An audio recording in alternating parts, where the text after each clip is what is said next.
నమస్తే, నేను Madhavi. Welcome to Q news. వానాకాలం మొదలైందంటే చాలు, చల్లటి గాలులతో పాటు పాములు కూడా ఇళ్లకి వస్తాయి. భారీ వర్షాలకు పాములుండే రంధ్రాలు నీటితో నిండిపోవడంతో ఆశ్రయం కోసం మన ఇళ్లకి, ఆఫీసులకి వస్తూ ఉంటాయి. ఇప్పుడు పాముల గుడ్ల నుంచి పిల్లలు బయటికి వచ్చే సమయం కూడా కావడంతో రాష్ట్రంలో పాముల సంచారం భారీగా పెరిగింది. సిటీల మూసీ నది పక్కన ఉండే నాగుపాములు, కొండ చెలువలు బాగా తిరుగుతుంటాయి.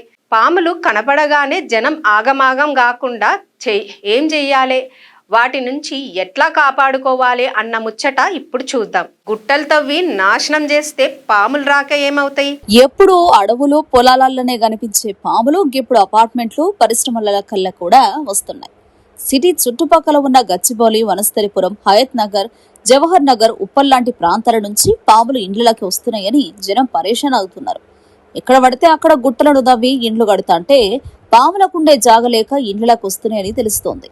ఇక పల్లెటూర్లల్లా పొలం పనులకు పోయే రైతులకైతే ఈ వానాకాలంలో పాముల సమస్య బాగా ఎక్కువగా ఉంటది. రాత్రిపూట చీకట్ల పొలం కాడి బావి దగ్గర మోటార్ రూన్లల్లా పాములు దాక్కుంటాయి.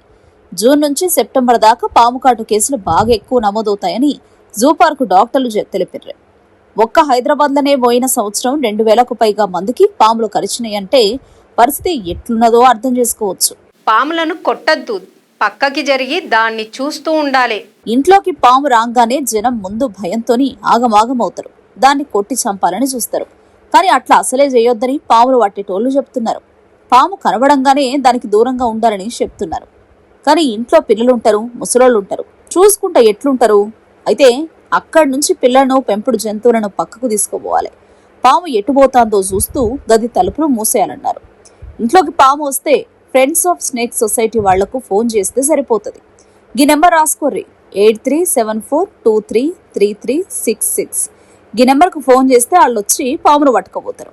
వాళ్ళు ఎప్పుడైనా అందుబాటులోనే ఉంటారని ఆ సంస్థ మనిషి అవినాష్ విశ్వనాథ్ తెలిపిండ్రు. పామును చూసి భయపడడం సహజమే, అయినా దాన్ని చంపకుండా పాములు పట్టేటోళ్లకు సమాచారం ఇవ్వడమే కరెక్ట్ అని ఆయన తెలిపాడు. సొసైటీ వాళ్ళకి ఫోన్ చేస్తే వచ్చి పట్టుకపోతారు. ఇట్లా పాములను పట్టుకునే సంస్థ వాలంటీర్లు గత 13 సంవత్సరాల సంధి 75,000 పాములను పట్టుకుని కాపాడిండ్రు. ఇండ్లల్లో పట్టుకున్న పాములను తీసుకుపోయి సిటీ బయటున్న బౌరంపేటల ఒక దగ్గర పెడతారు.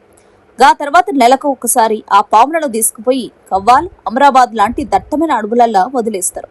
ఇక్కడ ఇంకో ముచ్చట ఏందంటే, పాములు ఎవరిని కావాలని పోయి కరవయేట. వాటి మీద కాలేసినా, వాటికి ఏదైనా ప్రమాదం ఉందని అనిపించినా మాత్రమే కాటేస్తాయట. చాలా మటుకు పాము కాట్లు పగటిపూటనే జరుగుతున్నాయని లెక్కలు చెప్తున్నాయి. ఎలుకలు, కప్పల కోసం పాములు ఇండ్లకి, ఫ్యాక్టరీలకు వస్తాయి. అందుకే ఇంటి చుట్టుపక్కల ఎలుకలు రాకుండా ఇళ్లను, పరిసరాలను శుభ్రంగా ఉంచుకుంటే పాములు రాకుండా ఉంటాయని నిపుణులు చెప్తున్నారు. పాముల గురించి అపోహలు నమ్మొద్దు, ఆసుపత్రికే పోవాలి. ఈ పాముల గురించి జనాలల్లో చాలా అపోహలుంటాయి. పాములు పాలు తాగుతాయని, పగబడతాయని రకరకాల కథలు నమ్ముతారు. కానీ గవన్నీ వట్టి ముచ్చట్లేనంటారు నిపుణులు. పాములకు చెవులుండవు, అందుకే శబ్దాలు వినబడవు. భూమి మీద నడుస్తా అంటే వచ్చే అలికిడిని మాత్రం నెంబర్ 1గా పసిగడతాయట. అందుకే చీకట్ల బయటకు పోయేటప్పుడు కర్రతోని నేల మీద తట్టుకుంటూ పోతే ఆ శబ్దానికి పాములు పక్కకు పోతాయని చెప్తున్నారు. పాము గరిచినప్పుడు కూడా అదేదో ఆకు పెసలు, నాటు మందులు వాడకుండా ఆసుపత్రికి పోయి పాము కాటు ఇంజెక్షన్ తీసుకుంటే ప్రాణాలు నిలబడతాయని డాక్టర్లు చెప్తున్నారు. ఇండ్ల చుట్టూ చెత్త చెదారం, నీళ్లు నిలవకుండా చూసుకుంటే పాముల లొల్లు ఉండదు. రాత్రిపూట ఎటుపోయినా చేతుల ఒక లైట్ ఉంచుకుంటే మంచిదని అటవీ అధికారులు చెప్తున్నారు. మొత్తంగా చూస్తే కొంచెం జాగ్రత్తగా ఉంటే ఏ పాము ఎవరిని ఏం చేయదని చెప్తున్నారు పాముల గురించి తెలిసినోళ్ళు.